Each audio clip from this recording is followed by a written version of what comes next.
ನಮಸ್ಕಾರ ವೀಕ್ಷಕರೇ, ನಮ್ಮ ಯೂಟ್ಯೂಬ್ ಚಾನಲ್ಗೆ ನಿಮ್ಮೆಲ್ಲರಿಗೂ ಆತ್ಮೀಯವಾದ ಸ್ವಾಗತ. ಇಂದು ನಾವು ಮಾತನಾಡೋಕೆ ಹೋಗ್ತಾ ಇರೋದು ಏನಂದ್ರ, ಈಗ ನಮ್ಮ ಹಿರಿಯರಿಗೆ ಪಿಂಚಣಿಯ ಹಣ ಬಂದಿಲ್ಲ. ಒಬ್ಬರು 3 ತಿಂಗಳಾಯ್ತು, 4 ತಿಂಗಳಾಯ್ತು, 5 ತಿಂಗಳಾಯ್ತು. ಇದರ ಬಗ್ಗೆ ನಾನು ಸಂಪೂರ್ಣವಾದ ಮಾಹಿತಿಯನ್ನು ನಿಮಗೆ ಕೊಡೋಕೆ ಇಷ್ಟಪಡುತ್ತೇನೆ. ಇದಕ್ಕೆ ಕರ್ನಾಟಕ ಸರ್ಕಾರ ಇದಕ್ಕೆ ಅಧಿಕೃತವಾದ ಮಾಹಿತಿ ಏನೇನು ಹೇಳೈತೆ ಅನ್ನೋದ್ರನ್ನು ನಿಮಗೆ ನಾನು ಮಾಹಿತಿ ಕೊಡ್ತೀನಿ. ಹಾಗಾಗಿ ನಮ್ಮ ಯೂಟ್ಯೂಬ್ ಚಾನಲ್ಗೆ ಸಬ್ಸ್ಕ್ರೈಬ್ ಮಾಡಿ ಮತ್ತು ವಿಡಿಯೋ ಕೊನೆ ತನಕ ನೋಡಿ. ವೀಕ್ಷಕರೇ, ಕೆಲವರಿಗೆ 3ರಿಂದ 4 ತಿಂಗಳಾಯಿತು ಪಿಂಚಣಿ ಹಣ ಬರುತ್ತಿಲ್ಲ. ಇದಕ್ಕೆ ಏನೇನ್ ಕಾರಣಗಳದಾವ ಅನ್ನೋದನ್ನ ನಾವು ತಿಳಿದುಕೊಳ್ಳೋಣ. ಈಗ ಒಂದನೇದಾಗಿ ನೋಡ್ಬೇಕಂದ್ರ ಫೇಕ್ ಡಾಕ್ಯುಮೆಂಟ್ಸ್ ಗಳನ್ನ ಕೊಟ್ಟ ಪಿಂಚಣಿ ಹಣ ಮಾಡ್ಕೊಂಡಾರತೆ ಒಂದನೇ ಪಾಯಿಂಟ್ ರೀ. ಎರಡನೇ ಪಾಯಿಂಟ್ ಏನಂದ್ರ ತೀರ್ಕೊಂಡಿರ್ತಾರ, ಆದ್ರೂ ಅವ್ರ ಹೆಸರಲ್ಲೇ ಪಿಂಚಣಿ ಹಣ ಬರ್ತಿರ್ತೈತ್ರಿ. ಇದಕ್ಕ ಒಂದ್ ಸರ್ಕಾರ ಇದ್ರ ಸಲುವಾಗಿನೂ ಇದನ್ನ ಕೇರ್ ಮಾಡೈತ್ರಿ. ಹಿಂಗ ಒಟ್ಟ ತಡೆ ಹಿಡಿದಿದ್ರಿ. ಈ ಬಾಳ ಎಫೆಕ್ಟಿವ್ ಆಗೈತ್ರಿ ನಮ್ ಜನಕ್ಕ. ಎಷ್ಟು ಟೋಟಲ್ 16 ಲಕ್ಷ, ಒಂದ್ ಮಾಹಿತಿ ಪ್ರಕಾರ ಇದೆ 16 ಲಕ್ಷ. ಇನ್ನ ಅಧಿಕೃತವಾಗಿ ಘೋಷಣೆ ಮಾಡಿಲ್ಲ. ಸರ್ಕಾರ ಅಧಿಕೃತ ಘೋಷಣೆ ಮಾಡ್ತಾರೆ, ಎಷ್ಟು ಲಕ್ಷ ಏನೋ ಗೊತ್ತಿಲ್ರಿ. 16 ಲಕ್ಷ ಮಂದಿ ಪಿಂಚಣಿ ಹಣವನ್ನ ತಡೆ ಹಿಡಿದತ್ರಿ. ಹಿಂಗ ಈ 16 ಲಕ್ಷ ಪಿಂಚಣಿ ತಡೆ ಹಿಡಿದತ್ತಂದ್ರ ಇವ್ರು ನಮ್ಗ ಅಂದ್ರ ಅವರು ಆಪ್ಷನ್ ಕೊಟ್ಟಾರ. ಈಗ 16 ಲಕ್ಷ ಮಂದಿ ಪಿಂಚಣಿ ತಡೆ ಹಿಡಿದದು ನಿಮ್ಗೆ ಎಲ್ಲಾ ಕರೆಕ್ಟ್ ಆಗಿತ್ತು ಅಂದ್ರೆ ನೀವು ಹೊಳ್ಳಿ ಡಾಕ್ಯುಮೆಂಟ್ಸ್ ವೆರಿಫಿಕೇಶನ್ ಮಾಡಿಸಿ ನೀವು ಹೊಳ್ಳಿ ಅದನ್ನ ಅಪ್ಲಿಕೇಶನ್ ಹಾಕಿಸಿದಿರತ್ತೆ ಪಿಂಚಣಿ ನಿಮ್ಗೆ ಹಣ ಬರ್ತೈತ್ರಿ. ಈ ವಿಡಿಯೋವನ್ನ ಕೊನೆ ತನಕ ನೋಡ್ರಿ. ಅದಕ್ಕಾಗಿ ನಾ ಸಂಪೂರ್ಣವಾದ ಮಾಹಿತಿ ಕೊಡ್ತಾನು. ಕೊಡಬೇಕಾದ ಡಾಕ್ಯುಮೆಂಟ್ಸ್ ಗಳು ಯಾವ್ದು ಅನ್ನೋದನ್ನು ಹೇಳ್ತಾನು. ಹಂಗಾಗಿ ನೋಡ್ರಿ, ಸರ್ಕಾರ ಮಾಡಿದ್ ಕರೆಕ್ಟ್ ಐತ್ರಿ. ಯಾಕಂದ್ರ ಫೇಕ್ ಡಾಕ್ಯುಮೆಂಟ್ಸ್ ಕೊಟ್ಟ ಪಿಂಚಣಿ ಹಣನ ತಗೊಳ್ತಾ ಇದ್ರಿ ಬಾಳ ಜನ. ನನಗ್ ಗೊತ್ತಿರುವಂಗ ರಗಡದಾರ್ರಿ. ಇನ್ನ ಕೆಲವರ ತಿರ್ಕೊಂಡ್ರ, ಇದ್ರ ಬಗ್ಗೆ ನನಗೇನು ಅಷ್ಟು ಮಾಹಿತಿ ಇಲ್ಲ. ಯಾಕಂದ್ರೆ ಒಬ್ರು ತಿರ್ಕೊಂಡ್ರು ಸರ್ಕಾರಕ್ಕೆ ಅಧಿಕೃತವಾದ ಮಾಹಿತಿ ಹೋಗ್ತೈತ್ರಿ ಒಂದ್ ತೊಡೆ ದಿನದಾಗ. ಅವ್ರ ಹಂಗ ಕಟ್ ಮಾಡ್ಬೋದ್ರಿ. ಬಟ್ ಅವ್ರು ಒಂದು ಮುಂದಿನ ಆಲೋಚನೆ ತಗೊಂಡಾರ ಕಾಣ್ತೈತ್ರಿ. ಹಂಗಾಗಿ ಸರ್ಕಾರ ಮಾಡಿದ್ದು ಕರೆಕ್ಟ್ ಐತಿ, ಮಾಡ್ರಿ, ಮಾಡಕ್ ಬೇಡ ಅಂದಿಲ್ರಿ. ಆದ್ರೆ ಇದು ಲಾಂಗ್ ಟೈಮ್ ಹೋಗ್ಬಾರ್ದ ಪ್ರೊಸೆಸ್ ರೀ.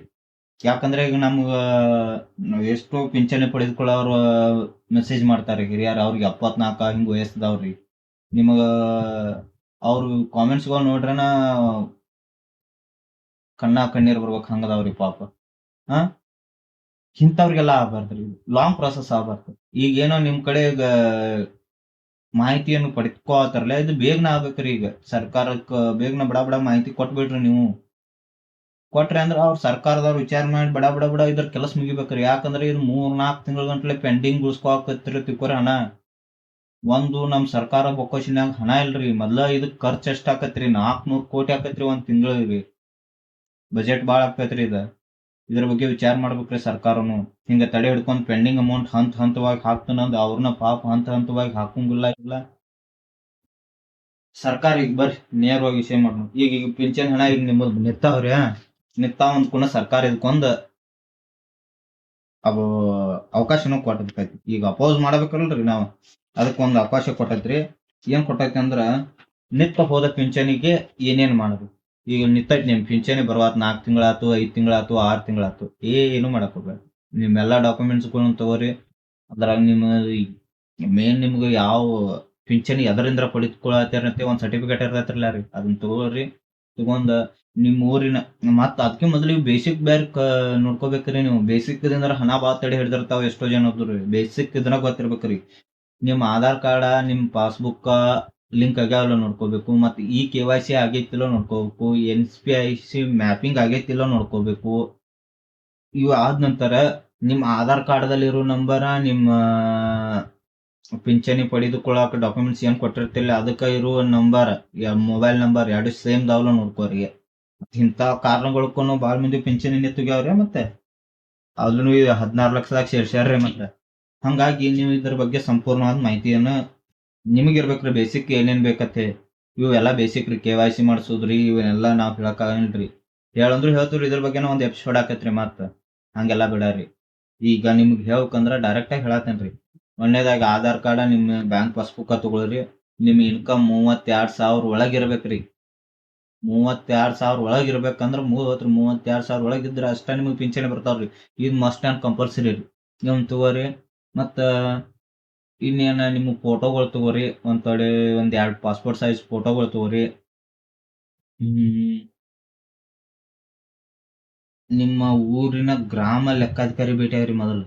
ಯಾಕಂದ್ರ ಅವ ಹೇಳ್ತಾನ್ರಿ ಇನ್ನಿತರ ಡಾಕ್ಯುಮೆಂಟ್ಸ್ಗಳನ್ನ ಅವಂಗೂ ಭೇಟಿಯಾಗ್ರಿ. ಯಾಕಂದ್ರ ಅವ್ರಿಗೆ ಅಧಿಕೃತ ಮಾಹಿತಿ ಕಳಿಸಿರ್ತಾರ್ರಿ. ಯಾಕಂದ್ರ ಅವ್ರ ಗೋರ್ಮೆಂಟ್ ಅಂಡರ್ದಾಗ ಕೆಲಸ ಮಾಡ್ತಿರ್ತಾರ್ರಿ. ಅವ್ರಿಗೆ ಸಂಪೂರ್ಣವಾದ ಮಾಹಿತಿ ಇರ್ತೈತಿ. ಅವ್ರಿಗೂ ಭೇಟಿ ಆಗ್ರಿ. ಯಾರನ್ನ ಭೇಟಿ ಆಗುದಂದ್ರೆ ಏನ್ ತಪ್ಪದ ಅಂತ ಹೇಳ್ರಿ.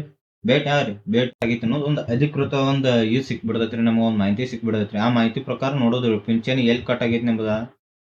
ಅಲ್ಲಿ ಆ ಡಾಕ್ಯುಮೆಂಟ್ಸ್ಗಳನ್ನ ರೆಡಿ ಮಾಡ್ಕೋದ್ರಿ. ಡಾಕ್ಯುಮೆಂಟ್ಸ್ಗಳನ್ನ ರೆಡಿ ಮಾಡ್ಕೊಂಡು ಅವ್ರು ಏನ್ ಹೇಳ್ತಾರ ಅವ್ರ ಅಪ್ಲಿಕೇಶನ್ ಹಾಕೋಂಗಿತ್ತು ಹಾಕ್ತೋತಾರೆ. ಇಲ್ಲ ಇಲ್ಲ ನಾವು ಚಾಲೂ ಮಾಡ್ಕೊಡ್ತೀವ್ರಿ ಸರ್ ಅಂತ ಹೇಳ್ತಾರೆ. ಇಲ್ಲಿಕ್ಕೆ ಇಲ್ಲ ಅಂತ ಹೇಳ್ತಾರೆ. ಅವಾಗ ಏನ್ ಮಾಡೋದ್ರಿ, ಇವು ಅತಿ ಹೆಚ್ಚಿಗೆ ಇದ್ರ ವೆಬ್ಸೈಟ್ಗಳು ಆಗೋದಿಲ್ರಿ. ಗ್ರಾಮ ಒಂದ, ಸೇವಾ ಸಿಂಧು, ನಾಡ ಕಚೇರಿ, ಕರ್ನಾಟಕವನ್ನ ಇಂಥ ಕಚೇರಿಗಳಿಗೆ ಆಫೀಸ್ ಇರ್ತಾವ. ಊರಾಗ ಹಾಕಿರ್ತಾರ ಆನ್ಲೈನ್ ಸೆಂಟರ್ಗಳು. ಅಲ್ಲಿ ಹೋಗೋದ್ರಿ. ಅಲ್ಲಿ ಹೋಗಿ ಹಿಂಗ ಆಗೈತ್ರಿ ನಮ್ ಪ್ರಾಬ್ಲಮ್ ಅಂತ ಹೇಳಿ ಅವ್ರು ನಿಮ್ಮ ಸ್ಟೇಟಸ್ ಅನ್ನ ಚೆಕ್ ಮಾಡ್ತಾರ್ರಿ. ಸ್ಟೇಟಸ್ ಚೆಕ್ ಮಾಡಿರಲ್ಲ, ಸ್ಟೇಟಸ್ದಾಗ ಏನ್ ಇರ್ತೈತಿ ನೋಡ್ತಾರ್ರಿ ಅವ್ರು.